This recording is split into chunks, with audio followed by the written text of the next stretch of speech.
Amnesty International has released a report detailing what it calls a torture epidemic in Iran following nationwide protests in November. Crowds were demonstrating against rising fuel prices and wider grievances with the government. Amnesty says about 7,000 men, women and children were detained.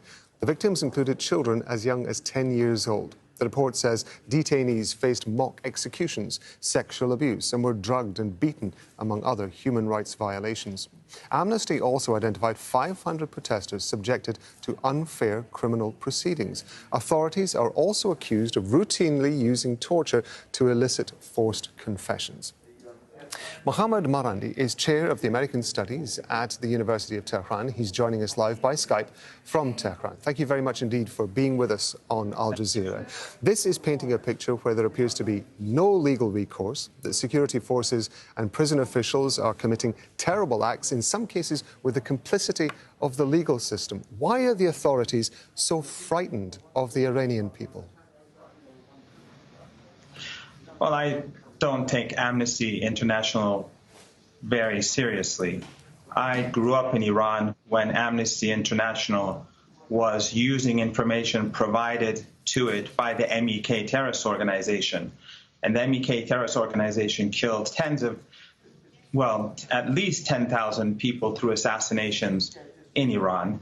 And I remember clearly one morning when I was getting ready to go to school, a bomb exploded very near my house on Shariati Street, killing 9 or 11 people, 4 of them an Armenian family. These are the people who have been feeding Amnesty International with information. They've been working with the Israelis, and they have offices all over Europe. If the Iranian government and the Islamic Republic of Iran was so disgusting and awful as Amnesty likes to portray it, sort of like what the State Department does, the U.S. State Department, then why is it that when General Soleimani was murdered, we had millions of people on the streets in Tehran and millions of people in other cities? This doesn't make much sense. Either the Iranian people are utterly ignorant or Amnesty International has an agenda, and it does.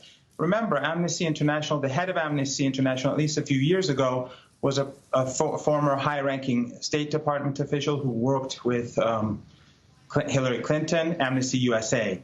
When NATO had a conference in Chicago, I think in 2012, Amnesty was advocating the continued occupation of Afghanistan. And who was the keynote speaker? Madeleine Albright. Let me interrupt you there, because I understand the point you're making, but I want to talk about the methodology which Amnesty International has given details of here. It says they carried out in-depth interviews with 60 victims of arbitrary arrest, enforced disappearance, torture and other ill treatment, or their relatives or close acquaintances, 2 protesters who were in hiding, 14 other informed individuals, and information received through written messages from several hundred others inside the country, and analysis of video footage, official statements. Now, there were pictures, of course, that were coming out of the protests that were happening. We saw arrests being made during those protests. Those protest pictures went worldwide. Are you suggesting all of that is wrong, and Amnesty is basing this entirely on fabricated evidence from a few people? I'm insisting that Amnesty International, who invites Madeleine Albright, who said 500,000 Iraqi deaths, children dying during the U.S. embargo on Iraq, was worth it to a reporter. And it is well known that Amnesty International is neither objective nor is it in any way or form unbiased towards Iran.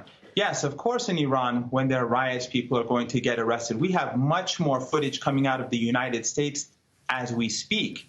And the United States, and where was Amnesty when I myself was a victim of chemical attacks? Where was Amnesty International? Where's Amnesty International today? As Amnesty International in this report, I understand the point that you're attempting to make, but at the same time, Amnesty in this report is saying that victims were frequently hooded or blindfolded, punched, kicked, flogged, beaten with sticks, rubber hose pipes, knives, batons and cables, suspended or forced into holding painful stress positions for prolonged periods. Now, again, if this was a small group of people that we were talking about, perhaps there is an argument for suggesting that maybe sadly, some of that may be questionable. We're talking about 7,000 people that Amnesty International is suggesting has been subjected to treatment like this and held in detention, and also given gone through a legal system which has been biased automatically against them.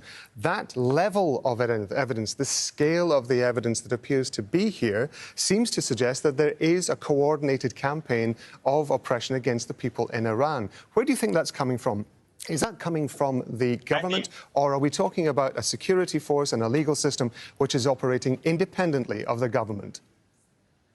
No, we're talking about Amnesty International that cooperates with the MEK terrorist organization. We're talking about Amnesty International that gets its funds from so-called independent bodies in the United States. We're talking about Amnesty International that's supported by Western governments, and in particular, the United States. As I said very clearly, Iran has different political parties. During those riots, 1,000 banks were destroyed within 2 days. Western media, Persian language media outlets were egging on the riots.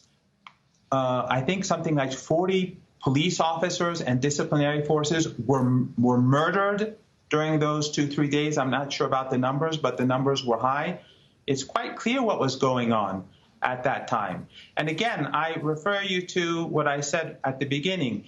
If Iran was such a dystopia that Amnesty International likes to picture it as, alongside Pompeo, then why is it that when the senior Iranian commander, General Soleimani, was murdered by the Americans, why was there such enormous crowds in Tehran where your reporters reported it, and so did other reporters? And again, where is Amnesty International? Right now, hundreds of Iranians are dying as we speak because of chemical weapons. As we speak, they've been dying a slow death for the last 4 decades.